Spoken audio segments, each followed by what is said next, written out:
ప్రియమైన గ్రూప్ 1 మిత్రులారా, ఇప్పుడు జరిగేటటువంటి సింగిల్ బెంచ్ యొక్క వాదనలకు నిరంజన్ రెడ్డి గారు రాబోతున్నాడు. ఇప్పుడే కొంతమంది పెద్దలతోటి మాట్లాడితే తెలిసింది. చాలామంది నిరంజన్ రెడ్డి రావట్లేరు అనుకుంటున్నారు, కానీ నిరంజన్ రెడ్డి గారిని తీసుకొస్తున్నారు.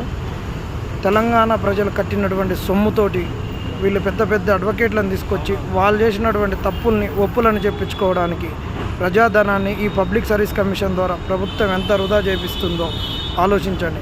పబ్లిక్ సర్వీస్ కమిషను ఒక మంచిగా ఉండవలసింది, రాజ్యాంగబద్ధంగా ఉండేటువంటి సంస్థ, ఒక పారదర్శకంగా, ఒక నిబద్ధతతోటి, ఒక నిజాయితీతోటి, ఒక కడిగేసిన మొత్తంగా ఉండాల్సినటువంటిది తప్పుల తడకలుగా పబ్లిక్ సర్వీస్ కమిషన్ పెట్టిన గ్రూప్ 1 ఎగ్జామ్ను ఆగం చేసుకొని తను పెట్టుకున్న ఎగ్జామ్ మీద ఒక్క పరీక్ష 100 తప్పులతోటి ఉండి ఈరోజు ఈ పరీక్షను ఎట్టనైనా ముందుకు తీసుకుపోవాలని డబ్బులు ఇచ్చి కుమ్మరిచ్చి పెద్ద పెద్ద అడ్వకేట్లను తీసుకొస్తుంది.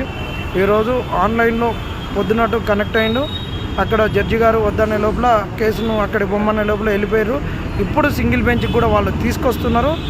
వాళ్ళు తీసుకొచ్చి మనల్ని ఆగం పట్టేయాలని చూస్తున్నారు. ఇది పబ్లిక్ సర్వీస్ కమిషన్ యొక్క నిర్వాహకం.